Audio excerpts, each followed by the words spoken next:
दिनै जोङो मानसिफ्रा बयबो धोन दौलतखौ हास्थायो, बयबो जोङो धोनि जानायखौ लुबैयो, जों बयबो धोनिनि फारसे खारो।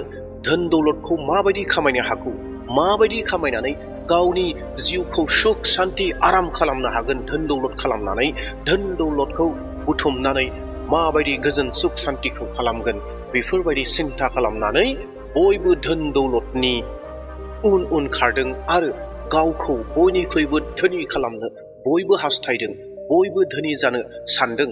नाथाय अनजाग्रा प्रियफोर, बेखिनियावनो मोनसे सोंलु फैयो। बे सोंलुआनो जाहैबाय, थारैनो धोन दौलतआ जि धोन दौलतनि उन उन जों खारगासिनो दङ, बे धोन दौलत, बे सम्पतिफोरा जोंनो अरायनि सुख शान्ति गोजोन रंजानायखौ थारैनो अरायनि थाखाय होबाय थानो हायो ने? नाथाय अनजाग्रा प्रियफोर, बाइबेला जोंनो एसे आलादायै फोरोङो।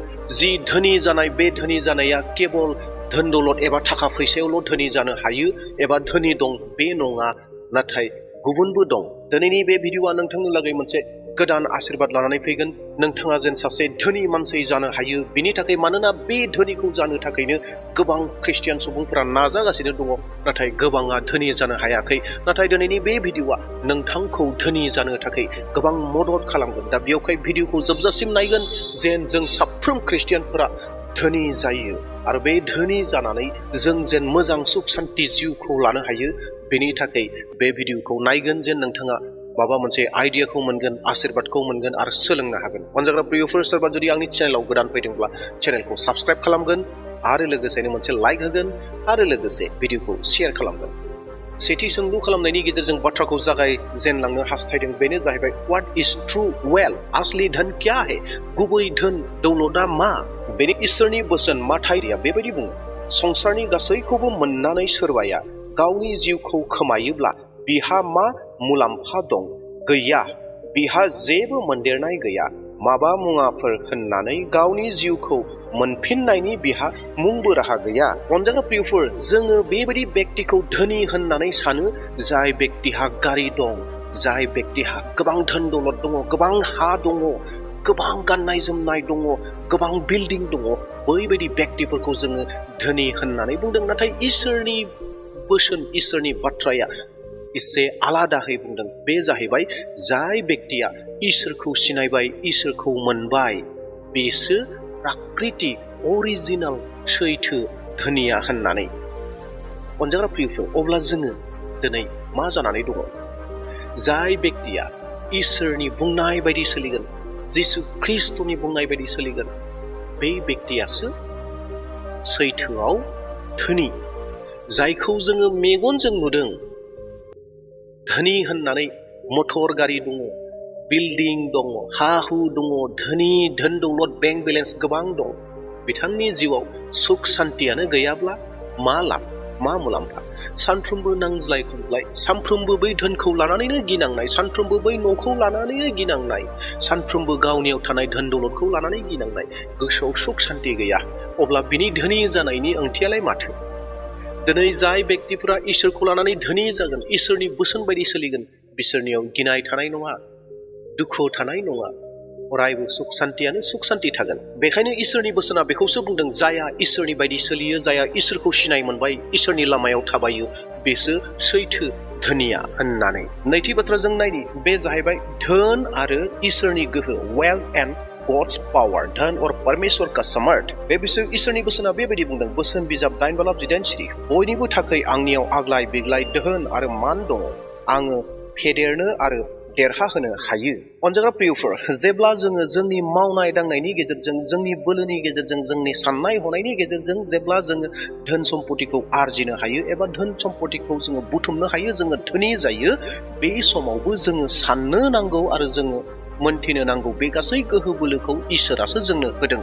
मानोना इसोरा धोनिबो खालामनो हागौ, गोरिबबो खालामनानै होनो हागौ होननानै इसोरनि बोसोना जोंखौ बुंखादों। मानबो होनो हागौ, धोनबो होनो हागौ, बे गासैबो इसोरनि आखायाव दङ। दा बेयावहाय जि धोन सम्पतिखौ जोङो मोनो, जोङो आरजिनानै लानो हादों, बे गासै धोन सम्पतिखौ जोङो इसोरनि खामानिनि थाखाय बाहायनो नांगौ, मोजां खामानिनि थाखाय बे धोन सम्पतिखौ जोङो इउज खालामनांगौ। थामथि बाथ्रा बेनो जाहैबाय स्टोर ट्रेजार्स इन हेभेन, सोरगोनि धोनखौ बुथुम, स्वर्ग का खजाना बनाओ। जेरावहाय इसोरनि बोसोना बेबायदि बुंदों, माथाइनि 6:19-20 अपने लिए पृथ्वी पर धन इकट्ठा ना करो, बल्कि अपने लिए स्वर्ग में धन इकट्ठा करो। प्रेज द लर्ड। अनजाथाव प्रियफोर, जोंनि पृथिबियाव जिथु दिनै जोङो दं, बे थानायाव गोथां थानो थाखाय जोंनो गाननाय जोमनाय, जानाय लोंनाय, गारि गुरा गासैखौबो जोंनो नांगोन। येस, जों बिनि थाखाय जोङो मावख्रुबगासिनो दङ, जों मावखागोनखा। नाथाय जोंनि गुदि धोनि जानो नांगौखौ जों गोसोआव लानांगौ। अनजाथाव प्रियफोर, जों बुहुमाव थांना थानाय समाव जोंनो गोनांथिखौ जोङो आरजिखागोन, जोंनि गोनांथिखौ जों लाखागोन, जों मावनायनि गेजेरजों जोङो लागोन। नाथाय जोंनि जिथु गुदि धोनि जानो नांगौ, संसारनि गुदि धोनिखौ जोङो धोनि जानाय होननानै बुङा। जोङो दहायनो नायखाबाय, इसोरनि बोसोना जोंखौ बुंदों सोरगो रायजोनि थाखाय जोङो बुथुमनांगौ, सोरगो रायजोआवसो जोङो न'खौ, धोनखौ जोङो दोनहरनांगौ। सोरगो रायजोनि थाखायसो जोङो थामथिम जानो नांगौ। जोंहा मोनसे जायगा दंबावो थैनायनि उनाव, बै जिसु ख्रिस्ट'जों लोगोसे बै सोरगोआव। जों जेरै धोन दौलतखौ लानानै बुहुमाव धोनि जानो, माहाजोन जानो जोङो हास्थायो।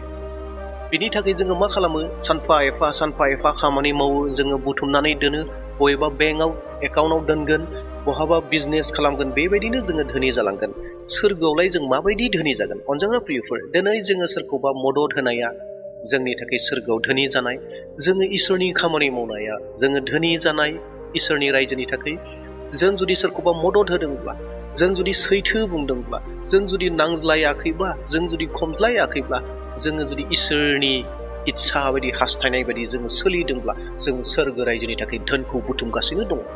दिनै बे संसारनि धोना जोबलांगोन, नाथाय सोरगोनि धोना जोबलांनाय नङा। दा बेवहायनो इसोरनि बोसोना जोंखौ बेखौसो बुंदों, सोरगोनि थाखाय धोनखौ बुथुम होननानै। दा बेवहाय साफ्रोमबो व्यक्तिफोर, ख्रिस्टियान सुबुंफोर, जोंनि बुहुमाव जानाय लोंनाय, गाननाय जोमनाय, बेफोरनि थाखाय जों खामानि मावनो नांगोन, मावख्रुबनो नांगोन, जोङो बेयाव धोनि जागोन। नाथाय बेखौ नागारनानै बयनिख्रुइ जोङो धोनि जानो नांगौ, बे जाहैबाय सोरगो रायजोनि थाखाय जोङो धोनि जानो नांगौ। दे अब्ला जोङो ब्रैथि बाथ्राखौ नायबावदोनि। बेनो जाबाय ट्रास्ट इन गड। इसोरनियाव फोथाय, परमेश्वर पर भरोसा रखे। बेनिखायनो इसोरनि बोसोना बेबायदि बुंदों, बोसोन बिजाब 3:8, गोसो मानिजों फोरबोखौ बिसास खालामदो, नोङो गावनि मिथिनायाव भरसा खालामनो नाङा। प्रेज द लर्ड। अनजाग्रा प्रियफोर, जोङो मा जायो? गोबां समाव गावनि धोन सम्पति, गावनियाव थानाय दौलत, गावनियाव थानाय गोहोआव जोङो गोबां समाव भरसा खालामो। जों सानो आंहा गोबां दङ, आं गोबां धोनि होननानै। बेयावहाय धोनाव सोनारनानै थायो। अनजाग्रा प्रियफोर, मोनसे एग्जाम्पल होनो नागिरदों। जों बयबो माइकेल जेक्सननि बाथ्राखौ मिथिगौ। मोनसे समाव माबायदि फेमासमोन, दिनैबो फेमास जानानै दङ, थैनानै थांबाय। बै माइकेल जेक्सननियाव धोन दौलतनि आंखाल गैयामोन। बिखौ नायग्रा गासै 12 जन डक्टर दङमोन। नाथाय माइकेल जेक्सना गावनि थैनायखौ बारग'होनो हायाखिसै। जुदिअ डक्टर गोबां दङमोनब्लाबो गावनि धोन सम्पतियाव बियो फोथायदोंमोन, आङो आंनि थैनायनिफ्राय आङो बासिनानै थागोन, आङो 100 बोसोर जोरगोन होननानै माइकेल जेक्सना सानबाय थादोंमोन। नाथाय माइकेल जेक्सना थांनानै थायाखिसै। गोबां धोन दौलत दङमोनब्लाबो बेबायदिनो बुहुमाव थानाय गोबां धोन दौलत सुबुंफोर दङ, जायफोरा धोनखौ भरसा खालामदों, नाथाय रावबो बासियाखै, थैलांनो गोनां जादों। अनजाग्रा प्रियफोर, दा बेयावहाय जोंनियाव जिथु धोन दौलतफोर दङ, बे धोन दौलतआ आंखौ रैखा खालामगोन, धोन दौलतआ आंखौ सहाय होगोन, बे नङा। जों जेब्ला बेखौ फोथायगोन, अब्लाना जोङो सौदौगोन। दा बेयावहाय इसोरनि बोसोना जोंखौ बेखौसो बुंदों, इसोरनियाव भरसा खालाम, इसोरनि लामायाव थाबाय, इसोरा गासै बिसयाव जोंखौ सहाय होगोन। नंगौ अनजाग्रा प्रियफोर, जोंनो धोन दौलतखौ, संसारनि बे धोन दौलतखौ थांना थानाय समाव जोंनो नांगोन, बे गोनांथिथार। नाथाय जोंनि जिथु भरसा, जों जिथु धोनि जानो नांगौ, इसोरनियाव धोनि जानो नांगोन, इसोरनियाव भरसा लाखिनानै इसोरनि होनाय लामाजों जों थाबायनांगोन। अनजाग्रा प्रियफोर, दानाब्ला जोङो बाथि बाथ्राखौ नायबावगोन। बेनो जाहैबाय होग्रा जा। जेनेरसिटी ब्रिंस थ्रू रिचेस, दानशीलता से समृद्धि आती है। होनाया जोंखौ जौगाहोयो, होनाया जोंखौ माब्लाबाबो डाउनाव लानानै थाङा, खोख्लैनानै होआ, जोंखौ जौगाहोयोसो। बे बिसयाव इसोरनि बोसोना बेबायदि बुङो, बोसोन बिजाब 10:25, होग्रा जा, नोंहा बांलांसिनगोनसो, गुबुनखौ हेफाजाब हो, नोङो हेफाजाब मोनफिनगोन। अनजाग्रा प्रियफोर, जोंनि धोनि जानायाव जों जिहेतु गोबाङानो धोनि जानो हास्थायो, आरो बे हास्थायनाया मोजांनि बाथ्रा।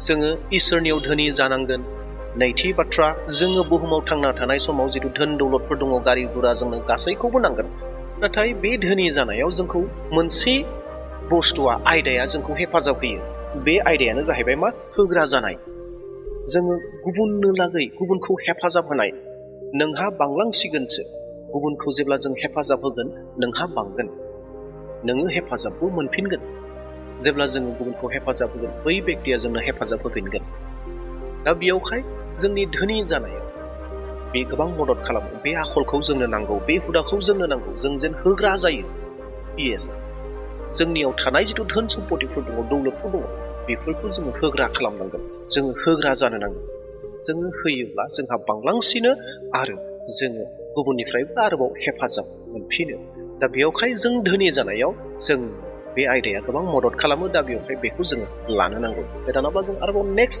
नाम्बाराव थांनि द'थि बाथ्रा जोबथा बाथ्रा नाथाय गोबां गोनांथि बाथ्रा बेनो जाहैबाय सिक फार्स्ट द किंडम अफ गड इसोरनि रायजोखौ गिबि नायगिरग्रो परमेश्वर का राज्य पहले खोजो यस प्रियो परमेश्वर का राज्य को हम पहले खोजना चाहिए जों गिबियाव इसोरनि रायजोखौ नायगिरग्रोनो नांगौ जों गोबां समाव सानो धोनि जानो थाखाय जों हास्थायो बे बुहुमाव बांला लुनो हास्थायो गारि गुरा लानो हास्थायो गुबुना पालसार सालायदों आंबो पालसार सालायगोन गुबुना थार लादों आंबो थार लागोन गुबुना 1 लाखनि मबाइल लादों आंबो लागोन गोबांखौनो जों हास्थायो धोनि जानो हास्थायो बे मोजांनि बाथ्रा आं बेखौ बुंनो नागिराखै जों धोनि जानो नाङा साफ्रोमबो ख्रिस्टियान बेक्ति ख्रिस्टियान सुबुं ख्रिस्टियान फेमिलिफोरा धोनि जानो नांगौ माब्लाबाबो गोरिबाव थानो नाङा धोनि जानो नांगौ नाथाय अनजाग्रा प्रियफोर जों माब्लाबा धोनि जानो थांनायाव जोङो माखासे बाथ्राफोरखौ बावनानै थायो सैथो बाथ्राखौ बावनानै थायो गावनि बोलोजों जोङो मावख्रुबो